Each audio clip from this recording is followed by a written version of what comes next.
Hi there, my name's Bernice, and welcome to our EdTech Summit. Today, I'm going to be talking a little bit about digital design, Google Slides, and Canva. So I'm going to show you both of these platforms. You might have used Google Slides before, but just showing you a few tips and tricks to explore even further about how you might be able to design digitally. Please note that for Google Slides and Canva, this can be done with both teachers or students. So you could be doing this design for your lessons, or you can also have students create their own, posters or infographics or whatever it might be. So before we get started, and I show you kind of those little tidbits, I just wanted to mention a little bit about third-party apps. So first of all, just remembering that third-party apps are any digital tools that are not Division software. So this is particularly if a student is using it. If you're using it, not a problem at all. You can use Canva without kind of taking care of anything. But if a student is going to access it and create an account, well, then they need to then make sure that their FOIP consent piece is all set in place and that there has been that parental notification. So remember that there are these third-party app processes. If you want more information about that, please check the Online Delivery Support's third-party apps document here, and you can access that by going to Connect and clicking on the search bar and searching for third-party apps. And that's going to lead you to this document, and then you can go through a little bit more on how to select one, and then all the FOIP permissions that kind of come with that. All right.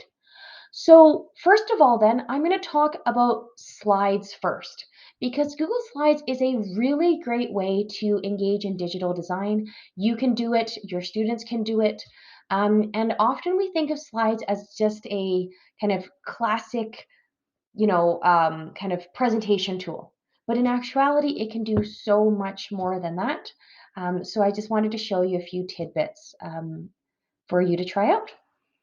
The nice thing about Google Slides is that because it is part of Google Workspace, you don't have to worry about any of those third-party app processes. So I've opened up a Google Slide as is, and you can see here this is what just naturally shows up. There's lots of different themes that you can pick from, but these are more for a presentation. So as you can see here, I can go ahead and click in and it will automatically apply a theme to my entire presentation.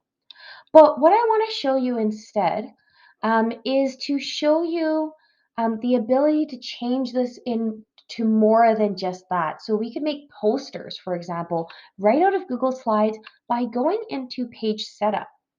And if you go into page setup, you can actually change it into custom. So let's say I want to make a poster that is the size of a 8.5 by 11 sheet of paper. You can see here I've just made that, and that's now all set up to go. We have these text boxes that are already set up in here, but I'm going to delete them. So we start off with kind of a blank canvas altogether. And the biggest things then are things like text box.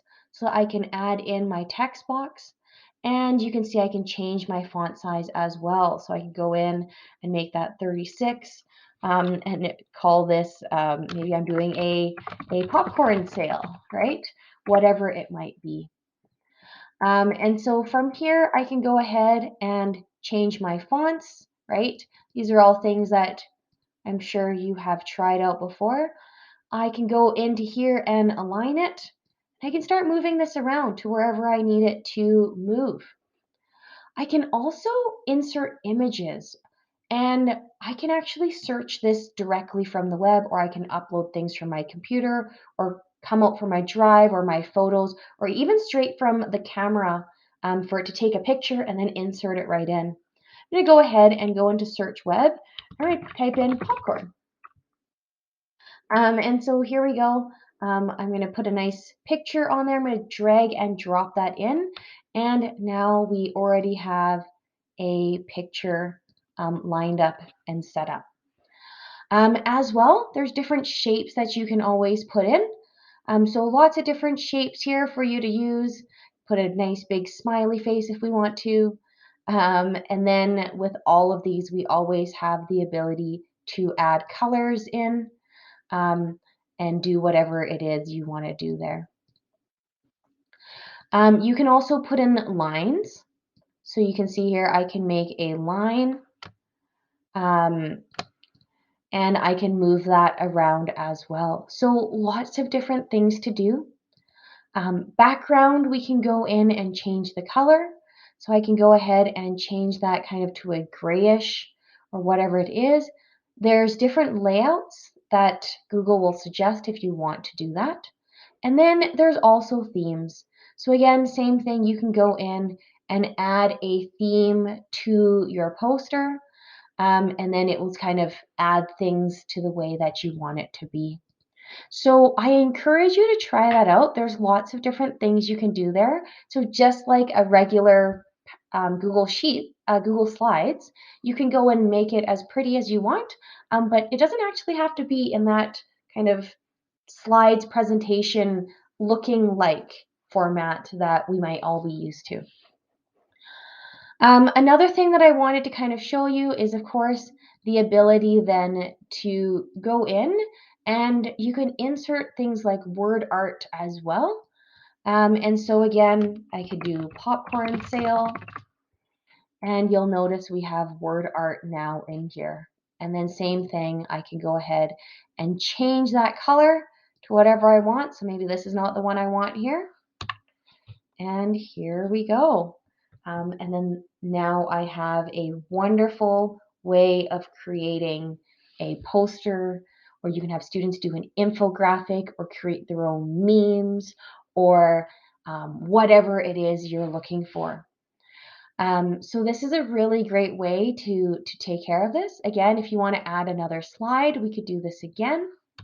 And let's say maybe they're doing something on the water cycle. Well, guess what?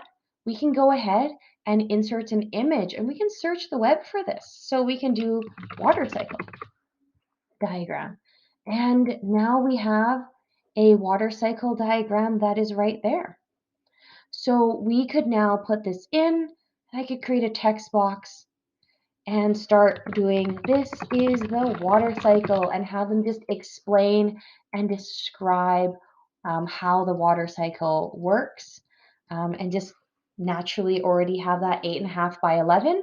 And then you could now go ahead and have that printed off if you want to and put it around the classroom, and all different things like that. So you'll see really, really great way to use Google Slides. The possibilities are endless. And once again, because this is a division app, you don't have to worry about any of the third-party app processes or anything like that.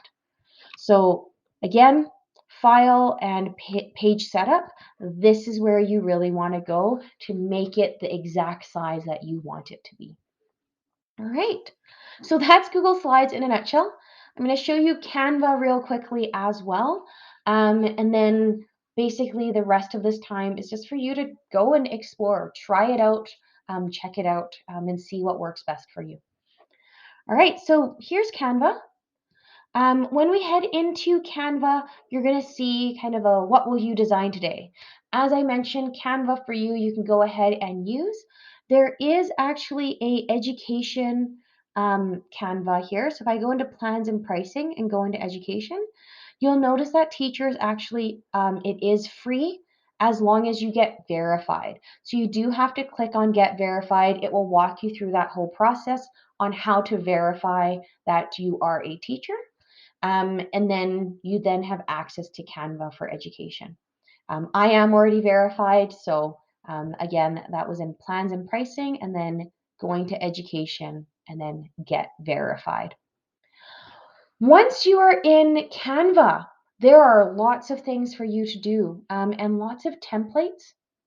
So you can see here, you can design a whiteboard, a presentation, things for social media, videos, print products, websites, and more. So you can see here lots of different templates. So I can click into templates and say, I can go into education and say I want to make an infographic. So I'm going to click education infographic. And here we go. We have lots of infographics that I can use as a template already. So for example, I'm going to click here on this one, I can go ahead and go in and customize this template. And here we go. So I'm going to go ahead and zoom in to this. And maybe I want to add some things for this. So digital well-being, 5 tips for students. Well, I'm already really liking this. Set a timer. We underestimate the time we use our devices. And I want to say something about using your phone. So I'd be like, did you know you can use your phone as a timer? And so I can add that piece in there and I can change things up. So I can go ahead and click here, move things a little bit, change the font, highlight, change the font, and then change it up as I want to. So lots of different ways to take already previously established infographics or presentations and then go ahead and kind of edit off of it. As well, if templates are, if you're just like really wanting to create your own design, you can click create a design and it will kind of ask you kind of what is your suggested. And all this does is it creates the size of what that typically would be. So in this case, I might say, you know what, I want a classroom poster. Notice here that it says 18 by 24 inches. That's going to be what it's going to automatically create those dimensions to. Or on the other hand, I can do a custom size. So I'm going to click custom size. And you saw earlier, just like I did for Google Slides, I want to do a 8.5 by 11 inch Canva kind of design. So I'm going to go create new design. And same thing here. So I have my page. And then again, just like Google Slides, I can start creating and putting in my own stuff. So there's lots of templates, again, that you can go in and access. So I can go ahead and search. Maybe I want to find something on like multiplication. And so you can see here, there's actually even a multiplication chart I could add in or whatever it might be, or a math drill. Maybe I want to just make my own. So I can go ahead and search for things. So maybe I want to put in a cloud. So I'm going to go ahead and throw that in here because this is a white cloud, of course, on a white background. I can't see this right now, but I can click on this background here and I'm going to change the color. So right up here on the left-hand side, I'm clicking on background color and I can go ahead and change the background to it. I can then go ahead and add a text box and maybe I'm going to then type in word wall. So I'm going to just make that a little bit larger. Let's make that 50. Here we go. So I'm going to say word wall. And so you can have students create word walls, infographics, memes, same thing as Google Slides, same idea. And again, just having all of these different elements that are naturally here, and then a text that is naturally here. So really same idea, but kind of with Canva, you get a few more templates that you can access kind of right off the bat. Again, if you want to change the size of anything, you can go into resize and once again, change what the size of your design is. So if you want it, for example, to now be resized as a presentation, we can do that. So I can click on that and go to copy and resize. And there we go. Now it kind of looks like a presentation, kind of Google Slides presentation size, and then you're good to go there. You'll notice a few things with Canva as well. You have the ability to present, but you also have the ability to share. So you can share this right into Google Classroom. You can go ahead and download it. You can download it as a PDF, a JPEG, a PNG, video, or a GIF if that is what you're trying to do. You can actually also change the size of it. And there's lots of different settings in here for you to play around with. As well, you can see here, if I go to more, lots of other things you can do in terms of your options. And so you can do a view only link if you want students to be able to see it, but they're just looking at it, and that's all.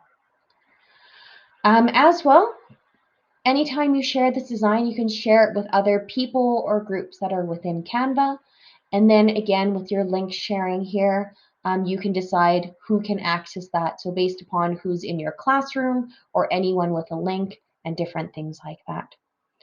So that in general is Canva in a nutshell. So templates, elements, you can upload your own files, text, logos, and then there's even more there. So you can add in videos and photos, QR codes, and lots of different things. So just like any digital design piece, I encourage you to just check it out and try it out. Remember that if students are accessing Canva, they do need to follow those third-party app processes, but Google Slides is just as powerful. You can do a lot of things, right? So same thing with that word wall that you saw. I can do the same thing right here.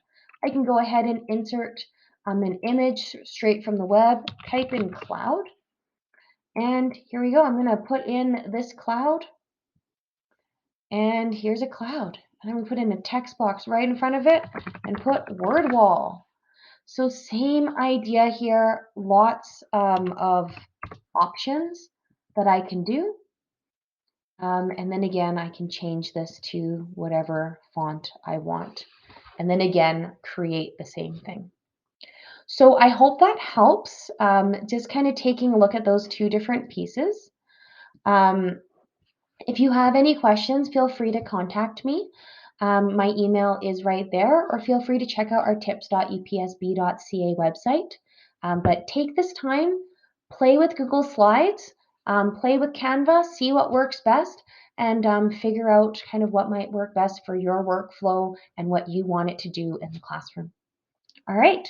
Thank you so much. Have a great day.